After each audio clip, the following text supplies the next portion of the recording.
A thriving job market and low cost of living, plus a wide range of veteran benefits, make Indiana the perfect place for veterans of the United States military to call home. InVets can help you find that home. We're an organization started by veterans to help former service members transition to civilian life in our state.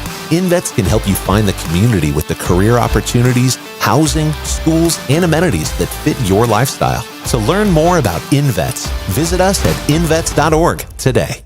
Karla, it's Jesse, nice to have you on. thank you so awesome. much. I'm so glad to be here. Love InVets. Well, we came to you. Yes, I mean that's Which true. is cool. Yes, you did And travel then, to me. and you're our first military spouse podcast. I'm ready to impress which is you. super important. Well, you get to impress hopefully a lot of people, but you do get to impress us. And just share the experience of like what the journey has been. Your husband is on the verge of retirement.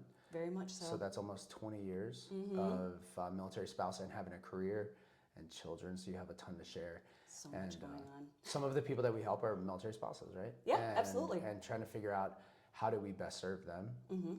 So you get to be like a story for those spouses who are also at the same place. Husband's on the verge of retirement. Maybe gonna have to move. Where are they going? So yeah, glad to be of service. yeah, that's what's up. Yeah, thank you for your Yeah, service. and share my story. Yes, but When you go to Home Depot, you should get 10%, 15% off. I always feel awkward when people say, "And thank you for your service," because I'm like, I just do. I wash his uniform. You're welcome. Right. Well, and most of the time, where I'm like, I know when I was active, I was like, I don't think you understand. I feel more blessed than ever that I get to do the job I get to do. Yeah. So it's always weird to get thanked for something that you thoroughly enjoy. Yeah, my husband hates going out in public with his uniform on for that reason because he feels awkward. He's like, I don't thank people who are working in the public. It feels uncomfortable, but he always thanks them with grace. Same. I know. It's like, well, let me open the door for you. But before we like dive into there, I do want to have an understanding of like, where's Karla from? Yeah. So where are you from? Yeah. So I grew up in the Midwest, proudly from Michigan. I hail from the Kalamazoo area, so Southwest Michigan is my jam. Oh yeah. Let me see your hand. I will show you. It's right down here. There you go. That's my spot. Yes, and so I grew up there on a small farm. I'm a 4-H kid, 5 brothers and a sister. So big, huge family. Did you have, what kind of animals did you raise? Of them. Yeah. Oh, well, we didn't do cows or horses, but we did sheep and goats and chickens and turkeys and pigs and rabbits and all the things. So did you compete in 4-H? Oh yeah. Like what did you? I'm a grand champion winner. That's you what don't know I. who Well, you're this is where I was right trying now. to get to. Like I know some 4-H grand champion hog. You know. Well, I was a grand champion goat showman. Okay. So that the 90s were really where I peaked. You and Saved by the Bell. Yeah, exactly. This is perfect. Exactly. Okay. Yeah, so I grew up there. I went to school in the Upper Peninsula of Michigan to college. I went to Lake Superior State University. So go Lakers. I went there for business. Okay, well hold on. Before we get straight to college, your parents, what are your parents like? Okay, so my parents, old school, like traditional married couple. My dad unfortunately passed in 2013, but my mom is actually local here to South Bend now, so happy to be close to her. Yep. So you sold the property? Yep, my parents sold their farm. How many acres was this farm? 2. 2? Yep. 2 acres, and you were able to do chickens, pigs. I know. It was goats. a pretty good setup. It was a great way to grow up. It was very fun. I would never have traded it for anything. And I always say like everybody's got to have siblings. Siblings are the best friends you could ever ask for. They're built-in buddies for your whole life. My siblings are all still my very best friends. I have 5 brothers and 1 sister. Oh, so 7. Yeah. Okay.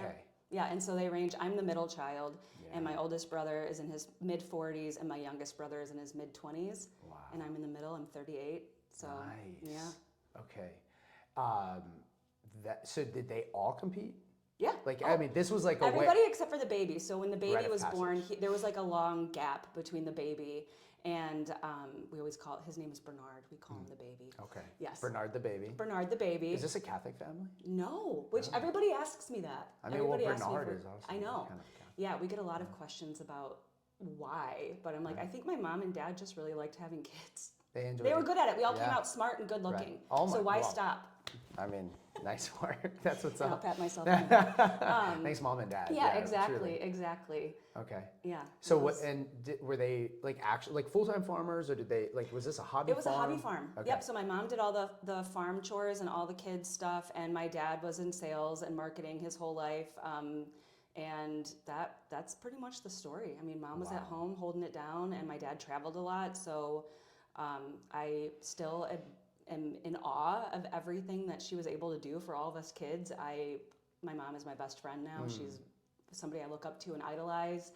And we all love taking good care of my mom now that she's not old, just aging. And wisdom. Please don't, I don't want to hear that. Yeah, that'll go Cut away. that out. Stop it, Mom.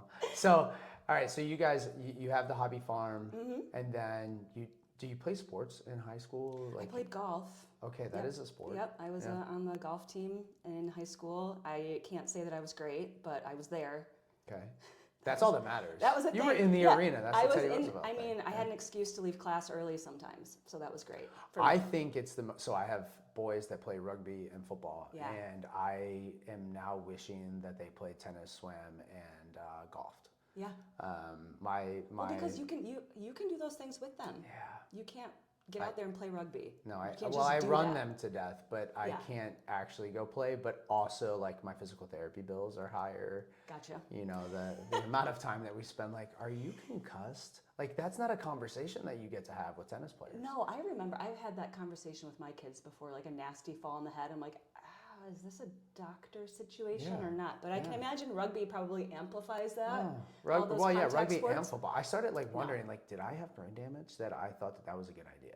It's a terrible Maybe idea. it's my fault. No, it's a bad idea. It was a bad idea. It is but your now fault. they're 17 and 15 and it's locked in. Yeah, you can't do anything about it no, now. because that's like a part of them. Yep. So, okay, so you golf, graduate high school, head off to the UP, which I didn't know that there was a university in. Nobody knew. Nobody knew. Okay. All my friends were like, "Where are you going to school? Right. Why?" And I Lake just Superior? Lake Superior State University. It's in Sault Ste. Marie, Michigan. Which, so like if you look at it like this, it's like kind of like right here. So I mean, you're basically Canadian. I'm up by Canada. Yeah, you're Canadian. The International Bridge was right across the street. A lot of my professors were Canadian. They would come over. It's kind of a weird little spot in the world. How did you pick that? How did you pick that? Honestly, you could actually look it up probably. It's in the newspaper. Myself and 4 of my other siblings all went to the same college at the exact same time, and we were all roommates. Hold on. So when I say siblings are my best friends, I can say that honestly. From an age. Yeah. How does that work? So my oldest brother, one of my older brother, Kevin, he went to work after school. He kind of took a break from college, and then he decided he wanted to go to school. I had just graduated high school. I had a sister who was behind me. I took a break right after high school for a year. Okay. So when she graduated, I was done. So us 3 moved, and then I had another brother randomly who didn't go to college, decided he wanted to come with us. He moved. And then I had a younger brother who was like, I am graduating next year. Can I come up there and live with you? And we were like, sure. Right. So we were all living in this house. And then my mom and dad actually moved to town. They sold the farm. This is the most wholesome story I've We ever all heard. migrate together. This is a theme in my family. We migrate. Wow. So 5 siblings. Then my parents went up there and they brought baby Bernard, and he went to high school, finished all of his stuff. Well, middle school, excuse me. Went through middle school. We all started graduating. My father passed away while we were living up there. My mom moved down to Indiana with another brother of mine who's on the radio here. Okay. And then I moved down here, and then my sister moved down here.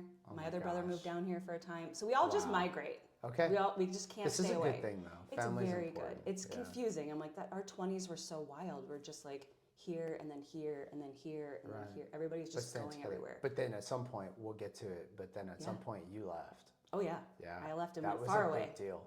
That was a big deal. That's gonna be interesting. Yeah. So you go to Lake Superior. What do you study? I went for business. So I'm a business marketing person, which we always laugh about that because I work in advertising now, and we laugh that to age myself. We went to school before Facebook marketing was a thing. So my job has completely changed. And I'm like, well, that was a fun 4 years that I don't use at all. So don't use it all? Not really. Okay. No. Yeah, The principles remain. Yeah. But I'm like, the way that we're executing campaigns has changed so much because everything's digital, which when I was in college, that wasn't even a conversation. No, like that's wild. Instagram was not invented. Like none of that stuff existed. So we had an intern last summer that asked me how Facebook works, like how it actually works. And I'd never been asked that before, and I didn't know how to answer it. I said, what do you mean you don't have a Facebook? Right. No.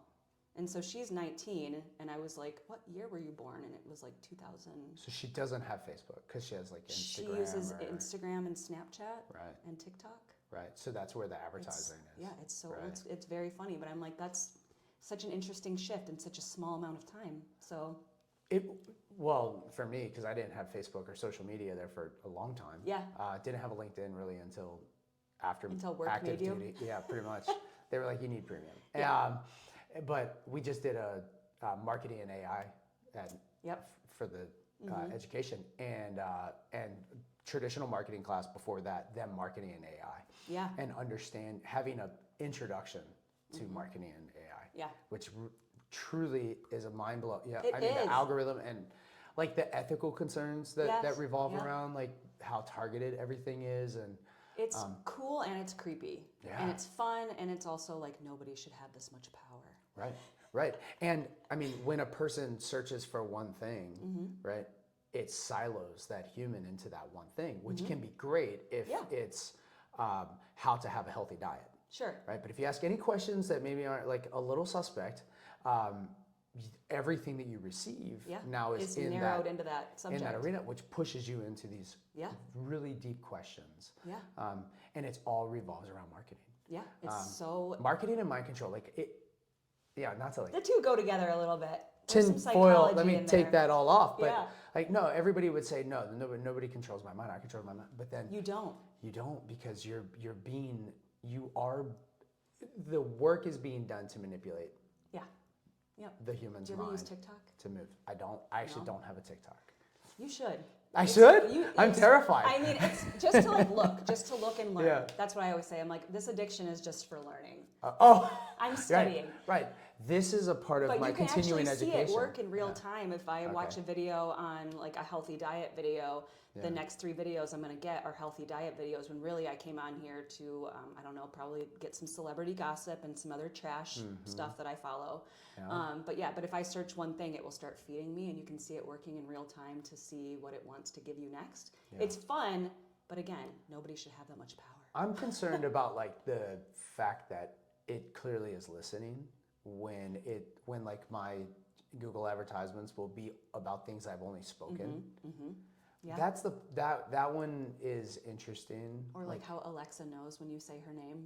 Or because she has to be listening if she hears it. Right, all the time. And Siri. So Siri is We're in a weird time. Yeah, hey Siri. Yeah, and then next thing you know. Yeah. So I learned about none of this in college. That's but wild. Again, like the principles still remain. I loved my time at school. It was so much fun.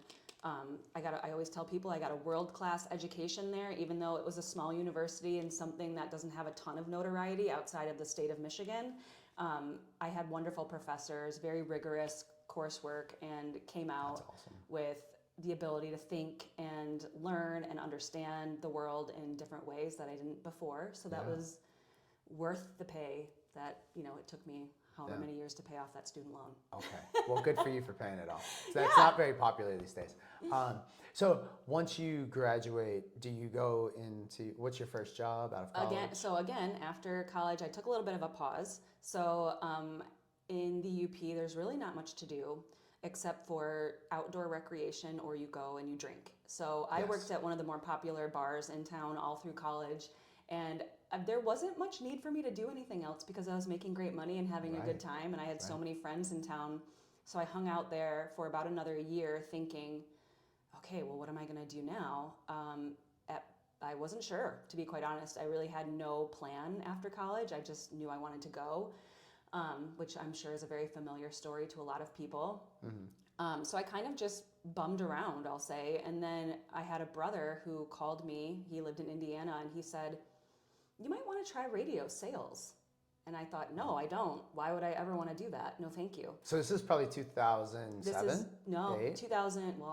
2011, actually. 2011, okay. Yeah, this is 2011. I was in school I graduated high school in 2005. I went to college from 2007 to 2011. Okay. And then like the following year, so 2012, he called me and was like, you should come down and get out of Sault Ste. Marie and try to do something now. I was Let's get out of the UP. Yeah, exactly. And like my mom had moved down there, and I was like, yeah, okay. So it was literally a few months later, I was out of town and moved to Indiana, and I ended up getting a job at the radio station in sales. My brother told me you could probably be a little bit poorer and work for the rock station, or you could probably make a little bit more money and work for the country station. So naturally, I chose the country station. Yep, so I sold country radio locally for about 5 years, and that was probably one of the best jobs I've ever had in my life. It was so much fun. Oh my gosh. It was the best, honestly. It seems so intimidating, but once you're in it, it's not at all. And you're selling advertising? Selling advertising, yep. Selling commercials on the radio. The station or the... Yeah, I worked for B100 here locally. Yep, Federated Media. They own a group of radio stations. I have a brother who's on air on the rock station and has been for about almost 15 years. They've had their morning show locally, which is such a great track record for a local, for a local station. Because DJs tend to move around, like military people. They just kind of bounce a little bit. They get sent to other places or they leave. So yeah, I did that and had a lot of success and a lot of fun, and I learned so much. While I was there is when I met my husband. Okay, so he was a customer of mine. No. Yeah, there's a little bit of a scandal there. Wow. I think we're going to have to keep that. We'll have to share some of that. So I was just selling commercials and having a great time. I had my own apartment. I was in my 20s and learning a lot, learning how to live, learning how to be a professional. And in having Indianapolis? No, in South Bend, South Indiana. Bend, sorry. Yeah, in South Bend. Yeah. Which, again, I didn't know anything about Indiana. I strictly loved Michigan. Michigan, still one of the better states in the country. And we were always like, oof, Indiana, who wants to go there? Yeah. Okay, at least it's not Ohio. I will look at the camera and tell people that Indiana is an amazing state. It's every bit as good as Michigan, and in some ways, maybe a little bit better. Taxes. Yeah. Taxes definitely better in Indiana. Yeah. So. And it's not Ohio, so for. And again, I'll look at the camera and say it is not Ohio. Yeah, that's the. Which is the biggest. I don't benefit. think you're Illinois. allowed. Are you allowed? No, I'm not allowed to live in Ohio Right. or Illinois. We actually had an option to move to Illinois rather than come back here. And again, taxes. Yeah, but also, taxes, again, I'm like, I can't. Well, he doesn't get his. I can't get an Illinois driver's license. I just your can't. parents or your mother it's or just family. in me to not do that. Right. Anti. Yeah, we're anti-Illinois in Ohio, which I'm sorry for those people who have to live. Well, they try to move here. And he doesn't have any his no state income tax on his on his pay in Indiana. Yep. So one of those positive things. Yeah. That's pretty big. Yeah. So you guys meet. He's here. Yeah. Was he full-time guard? Was he AGR? Nope. Active duty Air Force. Yep. So, well, we can talk about his story a little bit. Yeah. So he kind of had a similar bum year between high school and college. Like he wasn't really sure. He went to college for like a semester and was like, this is not for me. He ended up going home and working a couple of crummy jobs. And I have no military people. Well, okay, my grandpa was in the military in World War II. Right. But beyond that, I had a couple of friends from high school that joined the military, but it was not part of my like social sphere. In his family, he had a couple of military members. So that was part of his upbringing was knowing about their military service and being somewhat interested in it, but I don't think that was ever his intention. But I think especially our age group, like after 9/11 and after all that, I think there was a little bit of an uptick in patriotism. Yep, he's the same age as me. And so after... So you were a freshman, sophomore? I was a freshman in high school. Yeah. Yep, and he was a sophomore. So that I think that all kind of resonated with our age group quite a bit. And then when he wasn't really sure what to do in life, he's like, I tried college, I hated it. I've worked these jobs, I hated that.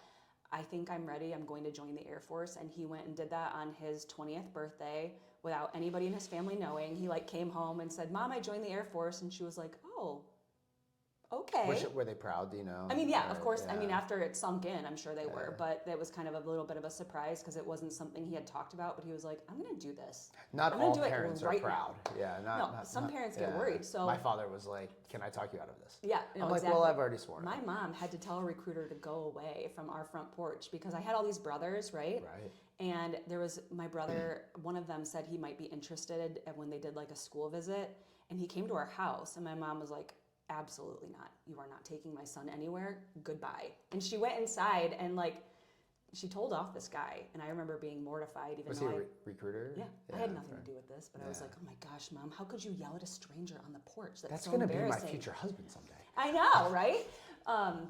So yeah, she like chased him off and wouldn't let any of my brothers join anything. Yeah, because I mean, so they're looking at like the demographics of this home of 7. Yeah. Oh. 7, 9.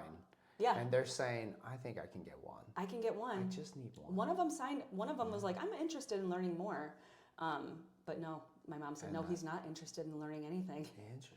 He's going to stay home with his mother. Yeah. Oh. I know. How sweet. I know. So, you guys meet, but he's in. Yeah. Oh, yeah. So I will tell you the story. It's a great meeting story. So when I was selling radio, I, for some reason, ended up with all of the military contracts. So if the Army was buying commercials, I would get contacted by an agency that bought those commercials, and I would do the contract stuff. Yeah. So I had the Army, I had the Marines, I had I think we had the Navy, and I think one of the Guard branches. So I had all of those customers, and I was really good friends with the front desk girl at our radio station. And she called me one day while I was out at an appointment, and she said, hey, Karla, one of your coworkers is in the conference room with the Air Force right now. They just walked in to buy commercials. And of course they did. Yeah. Not one of your contracts, and the Air Force they is just like, walked right in. Yeah, which nobody ever does that, by the way. Radio stations are not like just a walk-in, like, can we talk to somebody type deal. So that was already kind of funny. But when I tell you the rest of the story, you'll realize why. So my coworker called me and she was like, hey, listen, one of the other salespeople is in there. Do you want me to like interrupt or something? And I said, I am pulling into the parking lot. I will interrupt myself. So I went in. Because you want the commission. Yeah. Yes, oh, yeah. But I had all the other ones. It would just make sense. How would I not have the the military military I know contract? how to do the contracts. So, and I also know how to upcharge the government a little tiny bit. Oh, you're getting dozed. Sorry. Absolutely. Doge should really look into the military's media spend. I'm just going to say that right now. So anyway, I walked in and I said, oh, thank you so much to my coworker. I can take it from here. And I dismissed her from the room, which was kind of like, that's a power play. It's kind of a power play. I was a little bit of a different person then. I've calmed down. How did she handle that? She gracefully left the room and said, oh, you're so welcome. And then later Can we split commission? Yeah, no, there was none of that. I wasn't going to split with anything. So I met this guy, his name is Jason, and another guy named Christian, and they were in from the recruiting office from around the corner. I said, oh, I'm in your office all the time. You guys could just stop me in the hallway. And he said, well, while we're here, why don't we take a tour of the station? I said, okay. So I'm showing him around, and they're both wearing wedding rings, and at the time I was not. And Jason asked me if I was seeing anybody, and I was like, ew, why are you asking me that? You're clearly wearing a wedding ring. That's so scummy. Right. And I said, well, no, I'm not, like hoping that was not going to be a follow-up to that question. Right. As I'm showing them around the station, and he's like, oh, I was just curious. And I was like, oh, weird, but okay. I assumed he was just asking me, maybe like his wife needed friends. I don't know. I was trying to give him the benefit of the doubt. So we talked about what the military needed, what the Air Force wanted to do. And I said, okay, well, great. I'm going to put all this together. I'll come back to your office next week and we'll discuss. So he goes back to his office and tells his coworker, Lee, Sergeant Check, as they call him, hey, there's this really cute girl coming in next week and you need to meet her. And Lee, being a typical military person, had actually just gone through a divorce. So his first wife, they got married very young. They took off to a base together. That did not work out. So he was like, dude, I am not in that realm at all. And Jason's like, just hear me out. She was really funny. You might like her. And she was pretty. I can't wait for you. Yeah. And so I come back next week, and Lee, I guess, reluctantly stayed during our meeting. And so I was giving Jason all this information. I introduced myself to his coworker, who just kind of like hung around and like listened in. Right. And afterwards, he asked me like, so what do you guys do for fun around here? Because he just moved to the area. He didn't know anybody. He had no friends. Yeah, he'd just gone through a divorce. He had moved here from Delaware. And Jason also himself, like he grew up in Indiana and had left and came back. And now he was married with a wife. And I said, well, you know, our radio station puts on a ton of events. And actually this weekend we're doing a Notre Dame tailgate. I could totally bring by tickets. Oh my gosh. And they said, oh my gosh, that'd be great. So I did. I brought back tickets. It was for a tailgate that my brother's radio station was doing. And I brought them in. Jason was gone, but Lee was there that day. And I hand delivered them. And I said, hey, I might show up this weekend. Maybe I'll see you there. He's like, oh, well, I hope that you do go. Like, we'll be there. I hope you come. And I didn't realize it at first. And then later when I left the office, I was like, ooh. okay, he wants me to go. Yeah. Like, and he's a good looking guy and he's in uniform. So of course I'm swept off my feet instantly. So our first date was he in blues or in? No, he was in his BDUs BDUs, what they call them. There now. were BDUs back then. BT. Do they call them BTUs now? Well, now we don't have them. We use OCPs now. Okay, maybe that's what it is. Yeah. So he was wearing like just his camo. We'll call it that. But you know, I was kind of taken. And then our first date was at a tailgate where my brother was hosting, and I was like, "Well, meet my family." It wasn't really officially a date. It was like a hangout. It was just like a hangout. Yeah, of course. But then that was it. Do you remember who Notre Dame played? Oh my gosh, I should. Georgia. Okay. Oh, that's a big game. Yeah, because he and Jason went to the game. I hung out with Jason's wife, who spent the whole time talking up Lee. Right. So, and then later we all went out for dinner afterwards, and she was like, "He just is so smitten by you." And I was like, "Oh my gosh, okay." Wow. So Did you go to O'Rourke's? No, we went to Fiddler's in downtown South Bend. That's where we went good. after the game. But I think Brittany and I did make a trip into O'Rourke's. We went everywhere that night. I think you kind of have to. Yeah, so we went everywhere. But Jason and Brittany, they're still very good friends of ours. We awesome. thank them all the time that they hooked us up and kind of forced the issue. But Lee and I we just fell right in love, and it was bliss ever since. Really, Wow. I mean, yeah. That's amazing. And he was like, I just went through a divorce. Yeah. And I said, well, is it finished? And he said, yeah. And I said, okay. Well, that's a big one. Yeah, I mean, it was. Right. So he was actually married for 10 years prior almost. Oh. Yeah. And they did not have any children together, so that was kind of interesting. But Keep things easy. Yeah. So he was a little older, a year older, I guess. Yep. Okay. And then you guys are together. So this is 10 years ago? Yeah, so this is, I met him in 2015. Okay. Yeah, so it was actually like this time, what month are we in? Nope. No, it would have been. This is a little bit earlier. Yeah. So it was a little bit later. It was like September. Fall. It was had to have like, been September right game. after Labor Day. It was a beautiful weekend. I remember that. Didn't need a jacket. South Bend games. Yep. You're just hoping that the weather's good. Yep. Yeah. 100%. Yep. So that was like our first hangout, and we been hanging out ever since for the last 10 years. We got married very quickly. Okay. Yep. We got married in 2016. So again, congratulations. He moves fast, that guy. Yeah, so we got married in 2016, had our first baby in 2017, our second baby in 2018, our third baby in 2020. Did a deployment somewhere in there, moved to Charleston somewhere in there. No way. So much. Really? So much happened. Yeah, so we got after we got So married. on his deployments though, you're here. No, I was in South Bend. Or I'm sorry, I was in Charleston. Okay. When did you guys go to Charleston? Right after our wedding. Okay. So we left he was and went to only Charleston stationed here. He was here for 4 years. Okay, and that's kind of a long tour. So he was here for 4 years as a recruiter. Yep. So he started in air transportation. He was in Delaware, and I know he deployed quite a few times. I want to say 3 times when he was in Delaware, and then he took a special duty assignment. He was there for 8 years. Took a special duty assignment, came to Indiana, lived here for a couple years. I met him here. And his special duty was to recruit. Yep. That's yeah, which he actually ended up really liking. So when he had to go back to his career field, we moved to Joint Base Charleston, and he was actually kind of disappointed. He had fallen in love with the recruiting stuff. He loved talking to like young guys and not mentoring. In like that way, but yes, mentoring and I just think he has a passion for helping people, and he kind of discovered that he didn't get an opportunity to do when he was doing air transportation. Also, it helps from the civilian employment side. Yeah. TA is a huge component. Very few people are forced into a high intensity environment like recruiting for the military. Yeah. And the hours that they are used to working, the calls that they're used to making, the doors that they're used to knocking on is so different than their private sector. Yeah, it's like you're going from like you're loading and unloading airplanes all day long, and then you're sitting in an office trying to essentially it's a sales role. You're trying to sell people on why they should join and what job they can get very and counsel them. Focused. Very numbers focused. Very much a personality job. So my husband's very charismatic. He's real sweet, and I think people respond to that in him. He's just a very big-hearted person.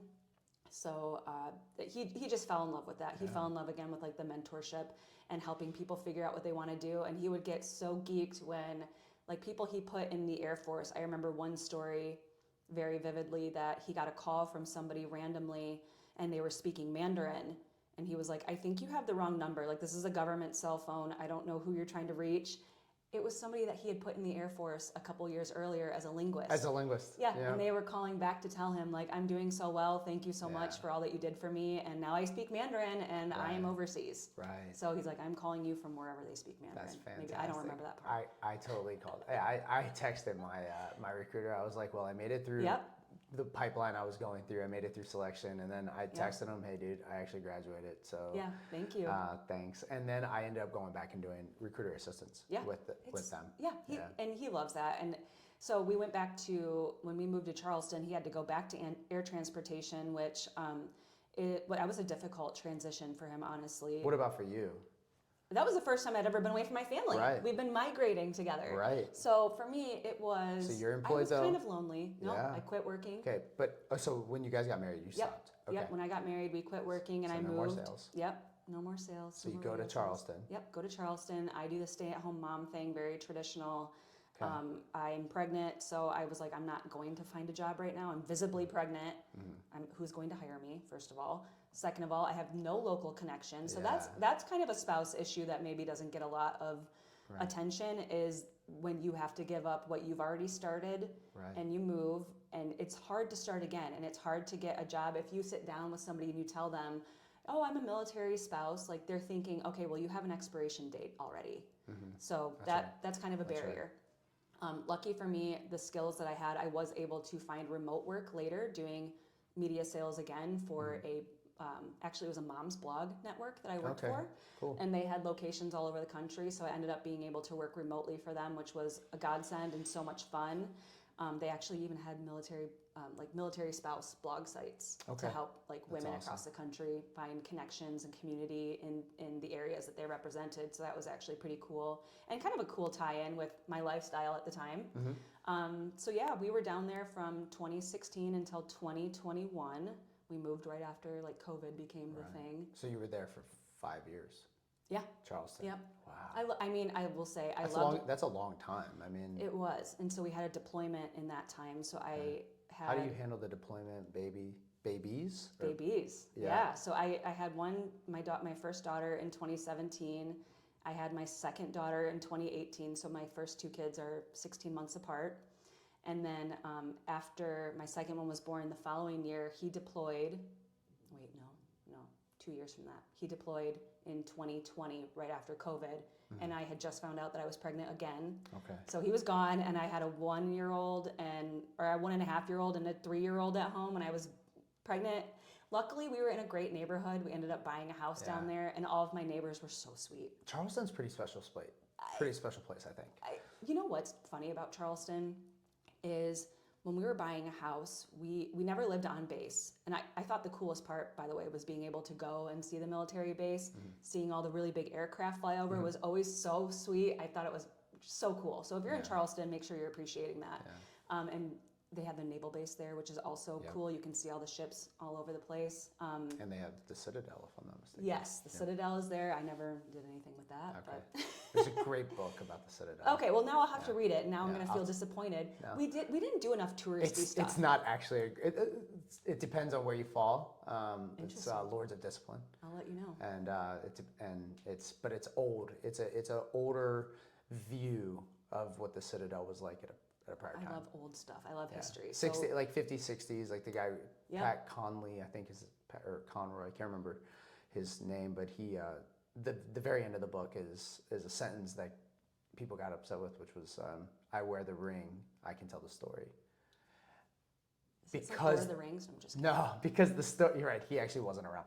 He was invisible. But the story that he tells isn't one that everybody he got written off for a long time because he kind of gave a peek behind the curtain of a military academy. Old school peek behind the scenes and see all the dirty gossip. Yeah, when people talk about hazing today, they have no idea. Okay, well now I'm intrigued. Yeah. So I'll add that on my to be read list. But anybody who's a Citadel grad definitely is aware of that.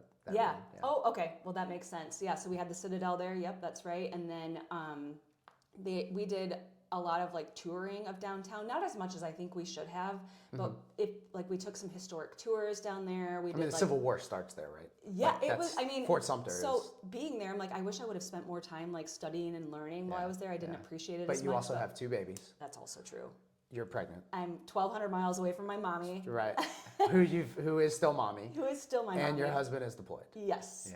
Yeah. So that was an interesting time. But I will say, wherever Lee and I have gone, we have been so blessed to have wonderful neighbors and wonderful community. Like I had neighbors coming over to ask if they could mow my grass because they knew that he was gone. Yeah.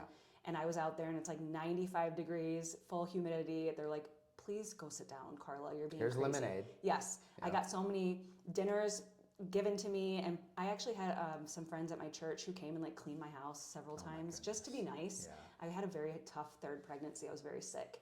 So they were like, please let us help you. And I will say too, for military spouses especially, being open to being supported is very important. I am very much like I have 5 brothers. I will do it myself. I am not scared of most things. Like I can handle this. I'm very independent. But that was a time in my life where I was like, it's okay to not be independent right now. I can let the nice guy across the street mow my grass and just tell him thank you and give him the opportunity to help me because he's also serving you. Yeah, that's nice for him to be able to serve a neighbor. Yeah, exactly. Yeah. So I'm like, give people the opportunity to help you. That was one lesson that I learned in Charleston and that I retain to this day is let people help you with things because it helps them to feel good too. People give them the opportunity. And you said you always felt blessed. What kind of things did you guys do to open yourselves up? Yeah, so my mom actually told me this one time because my mom moved around a little bit with my dad when they were first married, and she was like, find the first house with like a play set and just introduce yourself. Go join a church, get a library card. Hold on, so find the first place with a play set. Like a home or a park? Yep. A neighbor. A neighbor? Like anybody, okay, a neighbor with the play set. Yep. Just introduce yourself and let them know your story because they'll be open to helping you learn your way around town. So that's exactly what I did. Yeah. When I moved to our first neighborhood in Charleston, I had a little tiny baby and one on the way. And I had kind of a lonely year. And when we bought this house, again, like I introduced myself. I went over to my neighbor's house, which who does that now? Tough. It's weird. Did you take cookies or baby? I took the baby. Actually. I'm like, this is a great conversation starter. You're coming with me. Yeah. So I took her around and I introduced myself to a couple of neighbors. I hung out at our neighborhood park a lot and I would take walks and let people talk to me. Yeah. And then you did so walks, park, church. Yep, church, library card. And you didn't go to church on base. You went to Nope, we went to we had a church actually. We lived in a very large subdivision right outside of Charleston in the suburbs. And they actually had a church at the front of our neighborhood. So I joined the church right away and again, like got hooked up with a lot of friends there. So that would be another tip I would share with any new military spouse or anybody who's going to a new base. Join something. Doesn't have to be church. Join anything. Go to your local coffee shop. Join a mom's group. Yes, it's awkward, but you do need to get a feel for your city. Yeah. You have to know those things. Yeah. And putting yourself out there, again, great skill to have. Yeah, for sure. So, and it takes a little bit of confidence, but also like mentor, like your mom gave you some direction. Yeah. Did you have a key spouse that you worked with, or were you a key spouse? No, my husband always wanted me to do that. I never did. I don't know. You do have the personality of a key spouse. I think I do. I think I actually could have been a great key spouse, just, putting that out there for myself. But I did have one, but I didn't go on base very often. Okay. We would just go for like cool events or like to go see daddy at work or we had to go there for the doctor. Oh yeah, you went on base. Yep, so we would go on base for healthcare. But beyond that, I did not spend a ton of time socializing on base with other military spouses. And I think that's one thing that I should have done more of. But again, living in an area with an active military population, you could again like throw a rock and probably hit somebody who also works at Joint Base Charleston and his wife is at home all day down the street. Because you guys BAH is BAH, so you're going to live in and around where everybody's receiving something around the site. Yes, so. And the neighborhood we were in, Charleston's a very transient area, and you hear a lot about Southern hospitality, which yes, is there in some respects, but Charleston is growing a lot, and so there's a lot of people from all up and down the East Coast that have moved there. So I was in a neighborhood with a lot of people that were not even from Charleston, and I think that actually lended itself to my situation because everybody was there trying to figure out the city and make friends Were they and make a life. Young families Yeah, or a retirees? Lot. Everybody on our block had kids, Okay. so I didn't have to go far to find a house with a play set to introduce myself. Awesome. Yeah. I can see retirees. There was, flat. but they had their own neighborhood Okay. in this subdivision. There was a retiree neighborhood. With It was a a golf very course. large subdivision, no golf course, but lots of ponds, lots of walking trails, golf cart trails, like that kind of lifestyle. And that saying that out loud kind of makes me miss Charleston because you can't just like hop on a golf cart and roll around Indiana. South legally. Bend, they do it, and so where I live, we have a weird growing golf cart community. Okay, that's strange. But it is because it's not the sidewalks are large. Yeah. But they're not. I mean, like they'll be on a road, and I grew up in Florida. Okay. Like so right that's outside like, the villages. That's like part of your. Well, the villages is like the largest retirement center in the country. Okay. So it's not uncommon for those people to only have golf carts.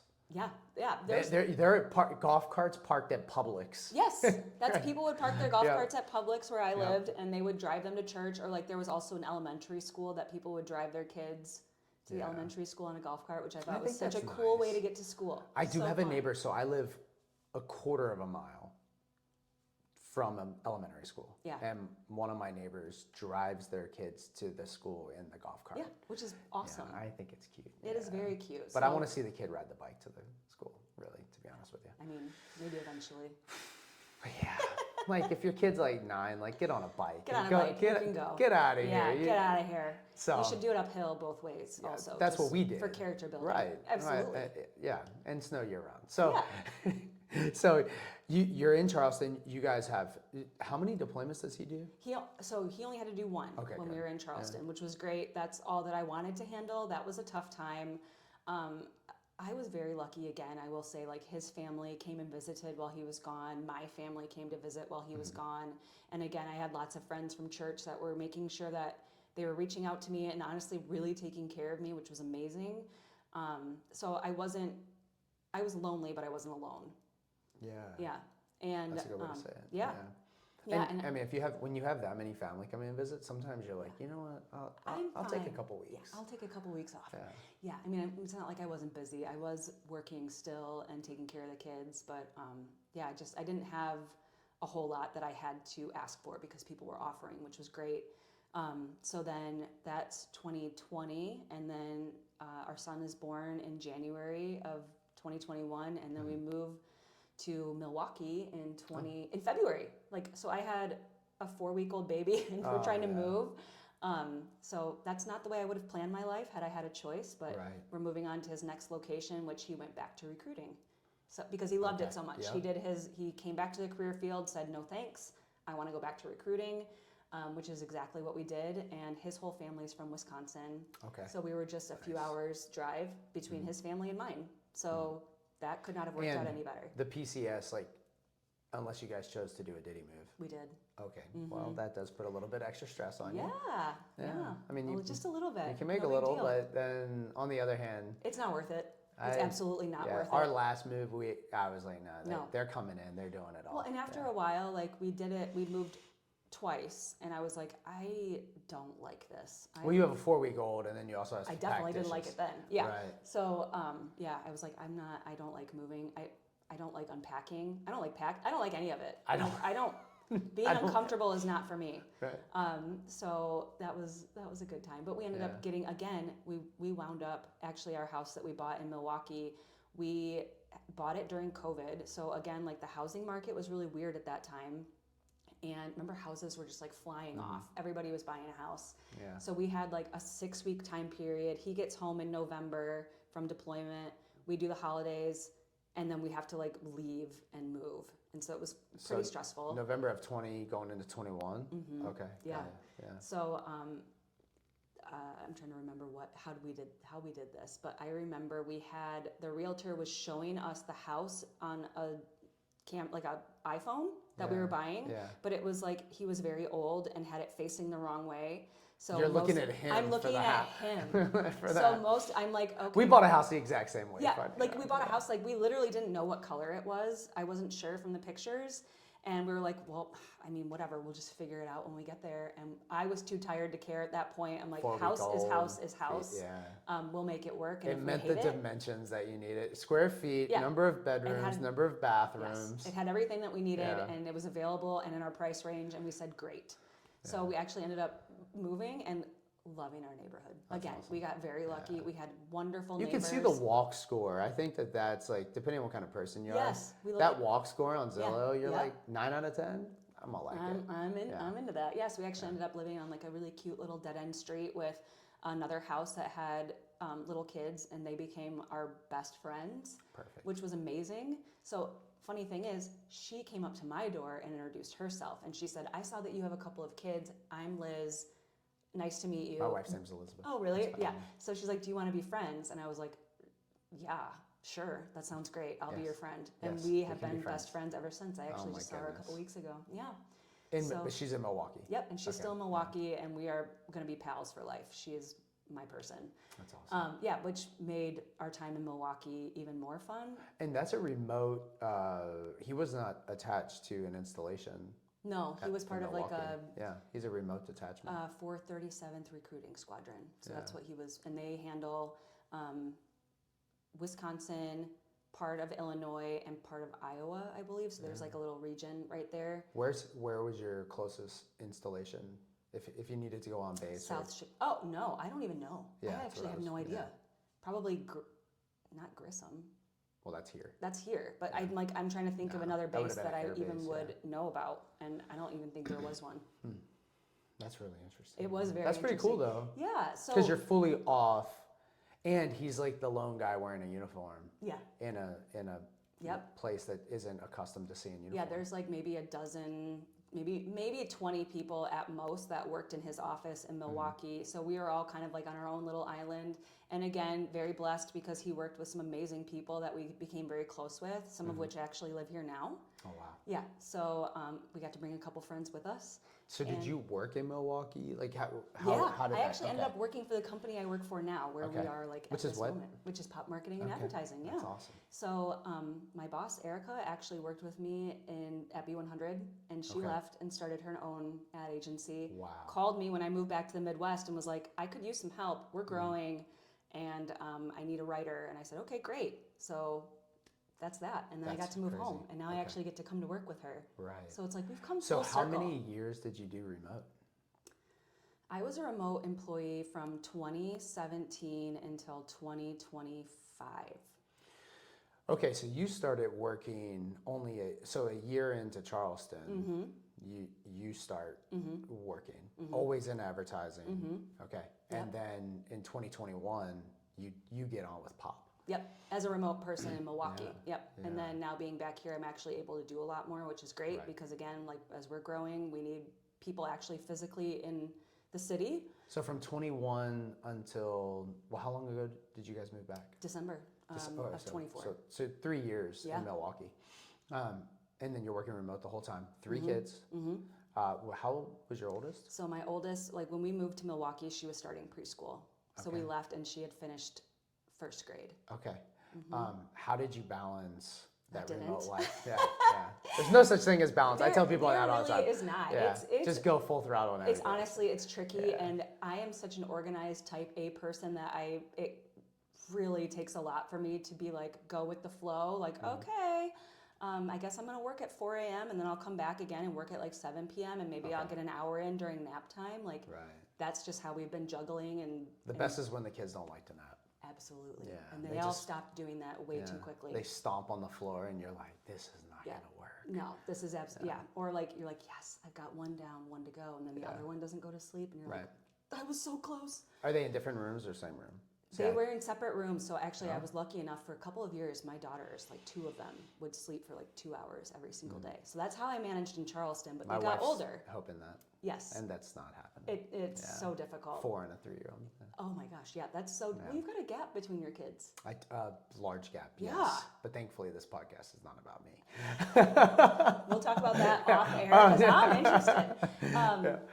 So it was very difficult, but as time went on, like you just kind of get used to it, and as I grew in my role, I was able to I don't know, batch my tasks a little bit better and prioritize a little bit better. So like when I'm You're like, I've got hours here, I've got this, I've got that. I know that I can do these tasks at this time, and this task works best if I do it at this time. So my wife uses the Monon Community Center, the gym that we work out at.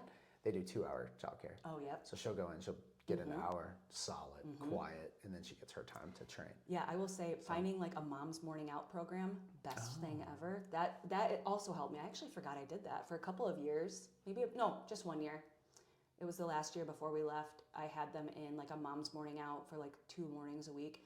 You would be shocked at how much you can get done in 2 hours. I was like, I feel like I'm walking so fast, I'm moving so fast because you're not going at like a toddler's pace. Well, and the parent, mom especially, working remote, gets used to like computers open. Yes. Dishwashers open. Yep. Kids are running, and you're still accomplishing something. Yeah. So then when the dishwasher's not there, the kids aren't there, just you and the computer, you're like, oh, this is like, oh my gosh, this is like free Adderall. Yeah, it is. Like, I was like, I'm in.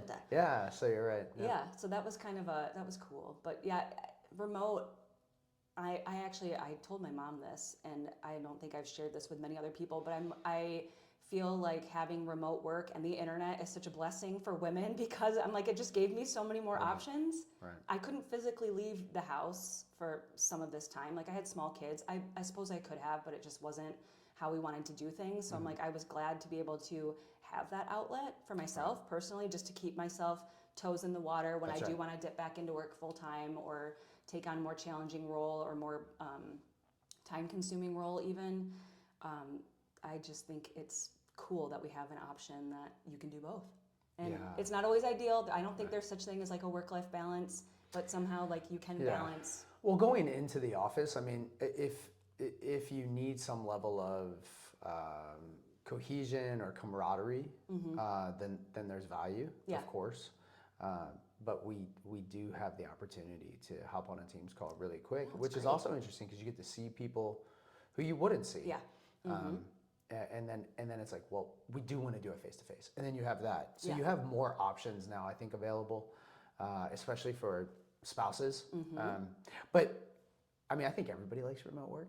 Like, interestingly enough, not having to like commute to a place is kind of cool. And like again, like if I want to work at 4:00 in the morning, I can do that if that's a convenient time for me. Which I'm a very early morning person. Right. That's my time, so I like to work super early, and I'm not going to an office to do that. Right. And get things done just right downstairs, and then the kids come, and then you can. Yeah. What kind of advice would you give to like a spouse? So how do I want to say this? But I would work with a lot of my active duty buddies and their spouses, and they're trying to figure out like where do they want to be, what do they want to do, should they go to school? Maybe they've already gone to school. Maybe they were like you, right? Like they do have this profession, but they don't know how to like make it work in a new environment. Yeah. That honestly, that was something I had that year when we moved to Charleston, where I was at home with a newborn, and that was challenging enough for me because I was alone. I couldn't ask for help a lot of the time because I didn't know anybody at first when we got there. So I thought a lot about how am I going to work? How am I going to find a job? Who am I going to talk to? I don't know this place, and I don't. It's hard to get a job when you don't know anybody in an area or you don't know the area itself. I would say I would look into remote work.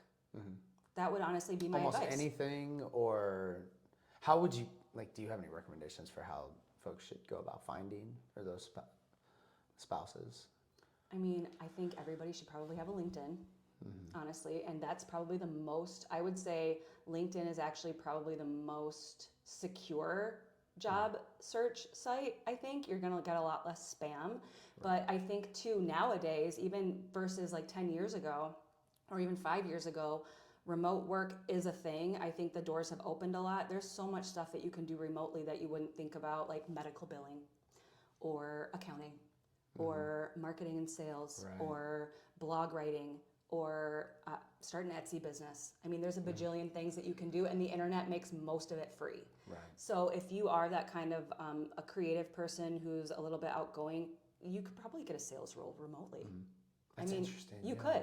So I just think now versus even like 5 years ago, there are so many more Pre-COVID. opportunities. Yeah, Pre-COVID. I was going to say like COVID is a little bit of a blessing and a curse because we all had to stay at home for a long time and we were all freaked out. But the way that the world of work changed and opened up a little bit where we're like, do we really need all this overhead with a giant office? Why can't these people be remote? So I'm seeing a lot of roles that traditionally wouldn't have been. For example, the place that I used to work here, the radio station, all of their salespeople are now remote. They do not. There's no requirement for them to come into the office. Which makes sense for a radio show because radio is also looking for ways that they can trim some fat. Yeah. So exactly. That's a little bit of I maybe wouldn't recommend going into that now, but I just think there are so many industries, even like medical, that have opened up for people, and I think the word remote is no longer like a dirty word. It's kind of an accepted level Unless of you're in the federal employment. government. Exactly, unless you're in the federal government and Elon Musk is after you. And You're good. Coming back to work there, buddy. I have a neighbor who works at the VA and she had to go back to the office. But I think other than those.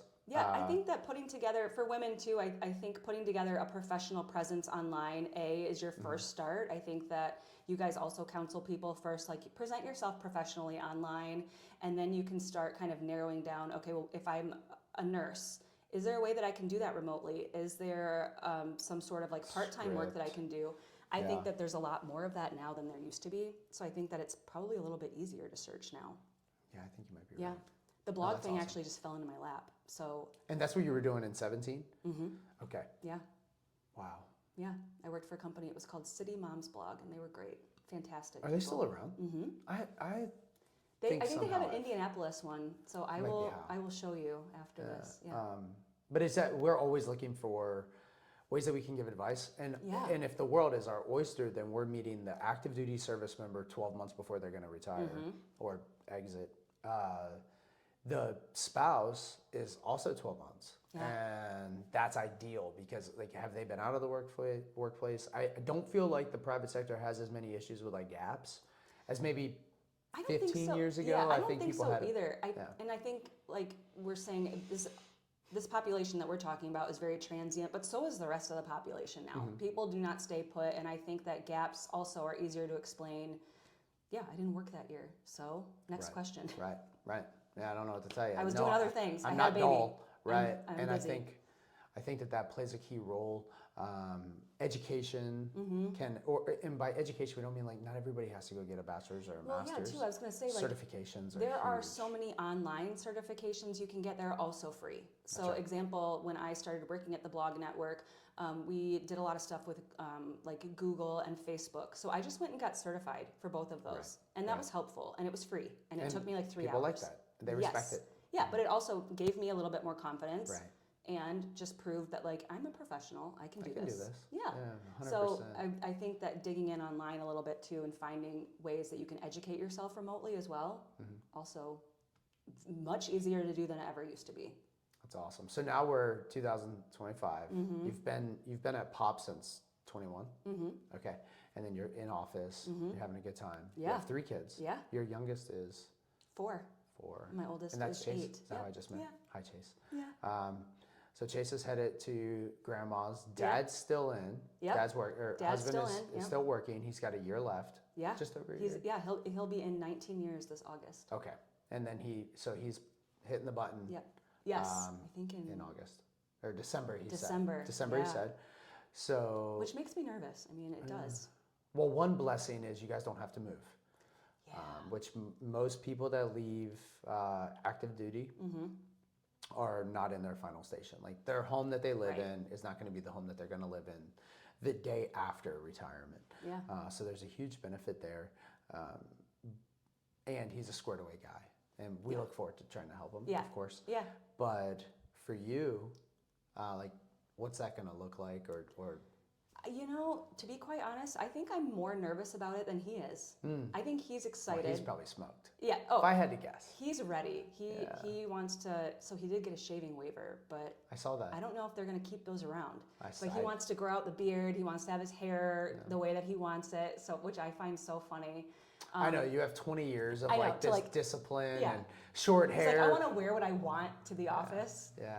And I was like, well, right on, buddy. Good for you. He's earned it. Yeah, I joke that when service members retire, they download the homeless app, and they're like, "Oh, today I'm getting closer." Yeah, exactly. I'm like, well, and it's funny, like they even make their dental appointments. I'm like, that's wild. He's like, I get my annual dental appointment scheduled by the government. I'm like, For the record, I strongly recommend you go to a private sector dentist. we do, but I'm like, that's very weird that you do that. I don't. Yeah, I learned the hard way. I used to have to go to the dentist on base at Charleston, and he was like, my dentist is not very good. I don't think that they did anything, but they said I'm good. Yeah, they just looked in my mouth and said I do have teeth, and I was good to go. So I left. My dentist, when I went back in on my own, so I'm in the guard. So I went back in to a private dentist, and they were like, "So when's the last time you had a clean?" I told her, and she's like, "So are you sure that they?" Are you sure that they cleaned your teeth? And I was like, I know that they did things. I was in a relatively peaceful state, not because of drug induce, just I don't care. I'm laying on a. Yeah, I'm fine. Like I'm gonna go to sleep. I'm fine. I'm gonna get a clean. So she's like, yeah, they didn't do a very good job. I was like, okay, so I'll remember that. Yeah. Yes. But for deployments, you have to have a clean bill of health from your dentist. So it's funny. I know it is. It's very funny the way that they do things. But he's like, I don't get to plan anything. He's like, I don't get to pick out my own clothes. I don't get to have the hair that I want. I can't have facial hair. I can't do this. I can't do that. So for him, the world feels like his oyster. But for me, who fully depends on him for most things, including like filling my gas tank and changing all the light bulbs, beyond that, I'm like, I mean, you're it, buddy. You've got a lot of responsibility on your shoulders. And so for a family, like that's kind of an intense situation. Yeah. Well, again, I mean, this is primarily about you, but because he's had 8 years of recruiting experience, that's not going to be as hard to fill as I can name others. I don't want to for the sake of those folks that have those jobs. Logistics. But or something. well, I'll just use maybe mine. Not, but No, logistics is cake. Sear. Right? Yeah. So like that's not like you have to really spin that one. Park ranger. Exactly. Yes. Basically. Trying to work for Ron Swanson would be a goal. Yeah, that would be great. Parks and Rec. Yeah. But Indiana. Yeah, that's actually where Brian was trying to, our director of outreach was like, do you want to work for the Department of Natural Resources? I was like, I don't think you know me, and I don't think you know Sear. Like, we're not a good fit. We're not. But, it's not going to work for me. But for a job like his, it does transfer so beautifully. Well, because it's easier for an employer to understand. That's right. And it is funny too, because he's asked me to look at like his EPR, and I'm like, I don't know what any of this says. I don't know what, I always joke, I am the worst military spouse. I don't know what the acronyms mean. Right. I don't know what military time is. I have no idea about anything. I'm Most people in the military. I don't know the ranks. I have no clue. I'm like, well, have fun at your office with your cute camo. I don't know. Okay, see you later. It's adorable. Honey. Well, here's your lunch. Right. and then he goes off and does airplane stuff or recruiting. Yeah. But well, and he also has that. I mean, he's going to be fine, and we're happy to. But it's just nerve-wracking to see from a spouse. From a spouse perspective, because I hope that he has a successful and easy transition. I hope he finds something that he likes as much as recruiting. I hope that he is not miserable, and I hope that we like maintain our lifestyle and pay our bills. Like that's also important. Yep. But again, just like making sure that he comes out like healthy and whole, and I just think it's going to be a big adjustment. I think I'm like a big fan of families. Anytime there's a big milestone, immediately have like a trip planned, like a beautiful trip to wherever your favorite place is. I'm a mountain guy, so like we'll hit Park City Park City or Montana, whenever that takes place. But like we'll go or surf. Those are like our things. So we'll hit those, and then you come back. So it's like celebrate.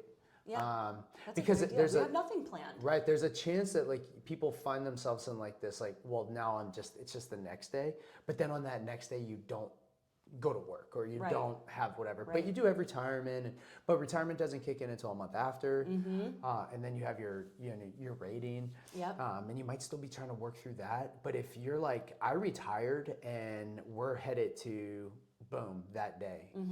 And then when you come back, it's the fresh start. Yes. That's a great idea. I should do that. We try we're to overdue for a vacation. Yeah, our moves have been our vacations. Like, we're just going to a new state. 10 out of 10 recommend like not doing that. Yep, Okay, definitely want to get out there on a vacation. Don't move anywhere. Stay in your house. Don't move, but go on vacations. Perfect. Or if you move, I think that just helps break up the monotony. Yeah. And it also like doesn't allow for you just like slip into the couch. I will say too, one thing that helps a little bit with the financial stress and like knowing that we will have to prepare for a period of unemployment. Like it's not like he's likely, maybe. Probably not. No. Maybe not. No, because he's going to have Skill Bridge. I hope he applies. Yes. And then if he applies the Skill Bridge, then he'll be able to.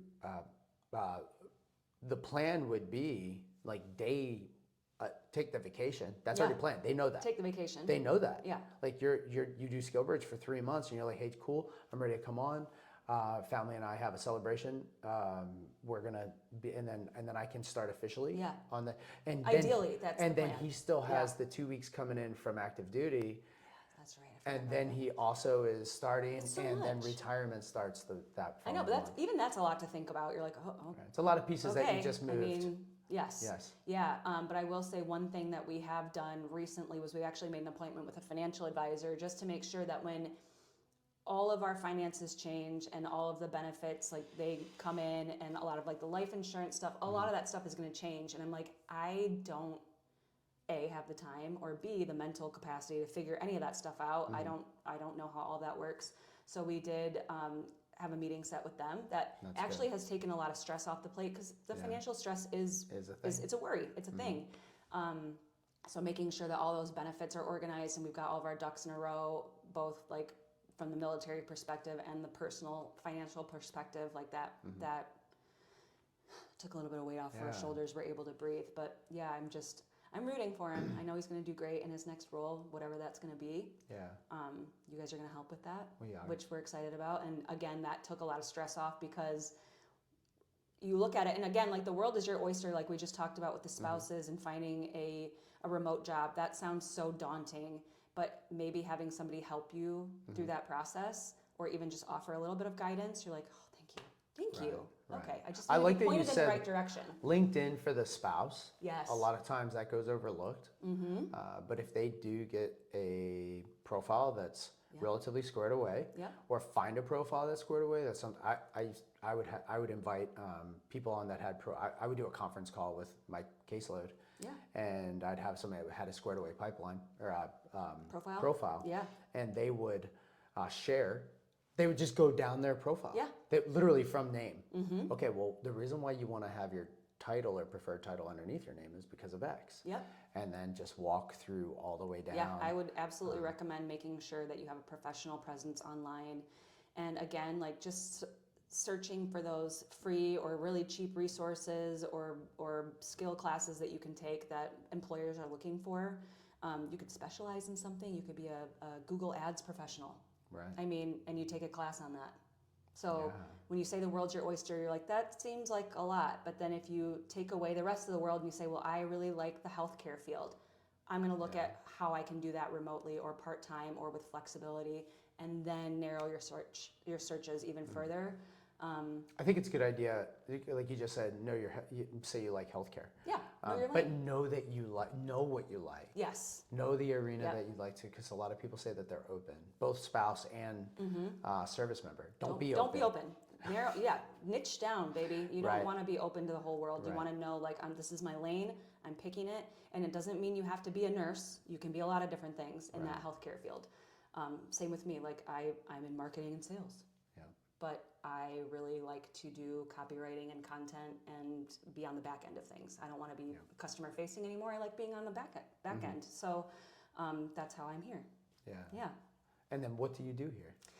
So I am the content manager. So everything that goes online for all of our customers comes out of my brain. Okay. So we're kind of a small shop, and so we're all wearing multiple hats. So mostly, like, if anybody needs a commercial written, that's my job. If anybody needs social media posts put up, that's my job. For some clients, not all, but I'm like planning what their content calendar looks like, what their messaging looks like that's coming out for any of our customers. And then we have people that design the graphics. We have people that film the commercials. We have people that manage the actual social media accounts. So it's a lot of fun. Yeah. But, and again, here where I work, it's all moms and we all work part-time flexibly. That's a huge blessing. It's amazing. Yeah. It's so much fun. So again, I will say like I was lucky in that. Right. I already had like a ready-made workspace with a friend who owned it. So Right. not everybody has that. Mm-hmm. So I will say I'm a little bit of an outlier in finding a comfortable role for myself. Are you the only male spouse? Yep. In the Yeah. office? Okay. Mm-hmm. And you have a spouse community, or No, your not, family yeah, lives not here? here, but I so have family yeah. here. Yep. Yeah. Yep. And I guess you're an hour from Grissom. Yes, Yep. and I had the benefit too of living here previously, so I do Right. have friends that are still in the area also Mm-hmm. from before. So it was So kind of what's like a the future homecoming. hold for you, as far as like Good spouse? question. All of my yeah, kids mom? are going to go to Notre Right. Dame. Of course. Right? Amen. Amen Go to that. Irish. Go Irish. What's up? We're planning on my son being a quarterback at some Okay. point. Okay, I support this. Thank Either at you. Holy Cross Yeah. or no. Yeah, these are the plans. Yes, the girls will go to St. Mary's. The Okay. boy will go That's to right. Notre Dame, and he Yeah. will play football, and Yeah. all will be well. They will. They're all going to be professional And if and you very say smart. it, you can manifest. I'm manifesting it. It Yes. starts now. I have a when they're in grade 15-year-old that's school. manifesting it also. Business, engineering, kicker Yep. for Notre Dame. Yep. And, Good. and Great going, plan. Yes. It's going to happen. We have the Play Like a Champion Yeah. in every room. Yeah. It's of- like a of must-have the in kids. Indiana. Yeah. Well, if you're in Notre Dame. Well, and it's funny because I laugh because I'm like, not everybody in this area went to this school, but for some reason it's just, when you get the zip code, you automatically are a Notre Dame fan. So funny, not that this is about me at all, but I'm from Baltimore, and I had to do a project on a state when I was 10. And that state that I picked for no reason was Indiana. Oh my gosh, that's so funny. And I don't know if you've ever been to Baltimore, No. but lush green grass is Is not that how in you would. Baltimore Murderland? Isn't that what they call it? I neither can confirm nor deny, but I don't Didn't run you watch there The very Wire? often. Is Yes, that- is I that did. real? Yes, yeah. Okay, there you go. Yep, there you go. The That's Wire. my only experience with Baltimore. So so there you go. Lush green grass is not everywhere. Yeah. So I do this project on the state of Indiana, and you probably will remember, but Encarta Yeah, is CD. I remember. Okay, Yep. yeah. So I type in Indiana into Encarta. My mom's yelling at me because I didn't use the Britannica set behind us. I'm like, who opens an encyclopedia? Have you seen a CD-ROM? Yeah. So I open, So and funny. and the first picture on Encarta is Notre Dame and The lush golden- green Oh. grass. And I'm like, I want to go there. I like that. Which was odd, right? Because Yeah, you I'm a do. 10-year-old from Baltimore. Like it didn't.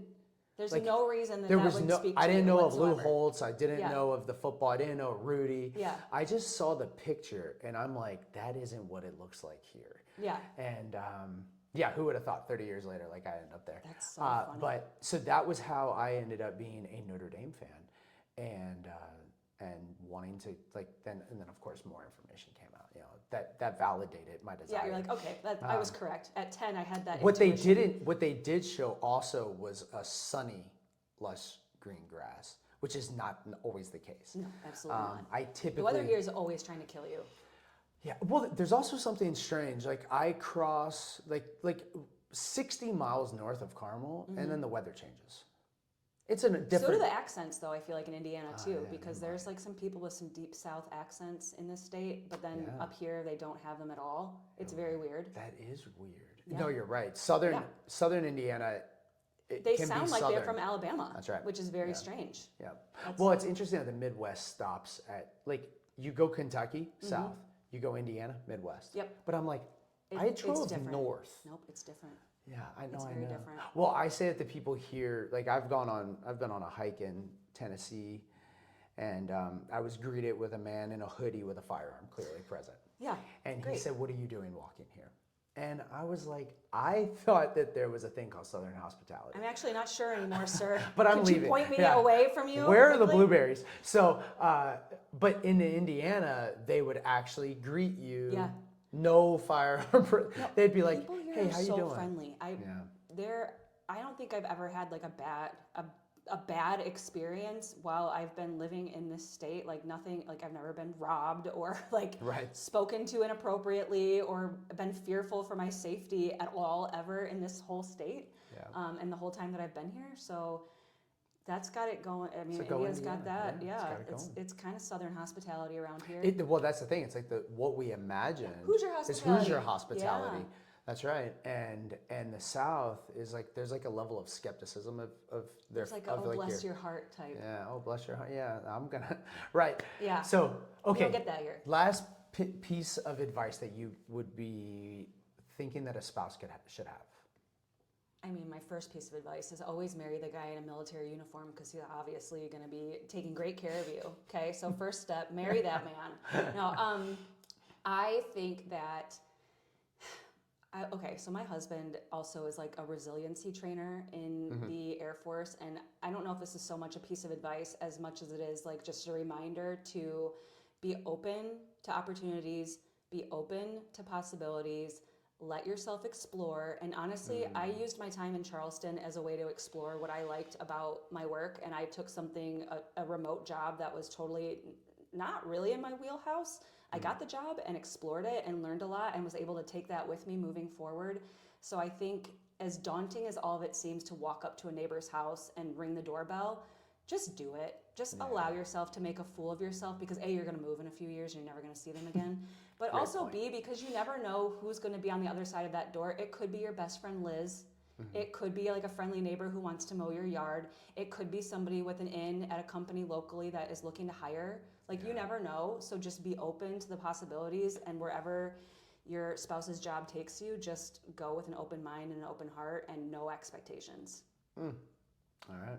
That's I where I'm don't going to think leave it. We I can't hope. wrap it up any better than that. Good. Great. That was awesome. Oh, thank you so much. This was so cool. It was fun. Thank you. All right, and now you can go to work, right? Yay. I know, it's just like steps away. That was pretty cool. 3 very high life stressors would be losing your job, your healthcare, losing your home. That's happening all at once to transitioning service members when they're getting out of the military. That's where InVets comes in, where you know everything on the back end is taken care of and you can focus on transitioning well. InVets is a 501c3 nonprofit dedicated to helping transitioning service members and their families find great careers and communities here in Indiana. The way we usually connect with veterans is in-person events. They are assigned to a case manager, which is one of the 5 veteran engagement managers who are located in 5 regions around Indiana. They'll really work hard to connect with them, and then they complete the profile in more detail about the types of careers they want, the skills they have, where they might live, do they have a spouse. So it's a very personal service, and we try to match them with the right career, and we try to match them with the right community. We take our job seriously, understanding that we're not selling somebody a thing, we're helping somebody move into the next phase of their life. That's not lost on us. We are not moving one person, we're moving a whole family, and every member of that family has a different need. We try to have those open discussions about everything. So what we realized was just helping somebody find a job when they get out of the military isn't enough. There's got to be more to it than that, especially if we want to create lifelong Hoosiers. So we started thinking about what can we do outside of helping people find great careers to get them connected to their community. Transition is not transactional, it's transformational. And it's something that we talk with our staff about all the time. We cannot look at transition out of the military as a transaction of leaving one job and going to another. It's a transformational moment in somebody's life, and we hope and believe that should be Indiana. And once they're here, we remind them that we're here for life. So if there's anything that you need once you've gotten here, you're looking for a volunteer opportunity, a way to get involved in your community, or you just need some resources for things that you're trying to take care of, whether it's some of your veteran benefits, you can reach back out to us and we're going to put you in contact with the right people to get you taken care of.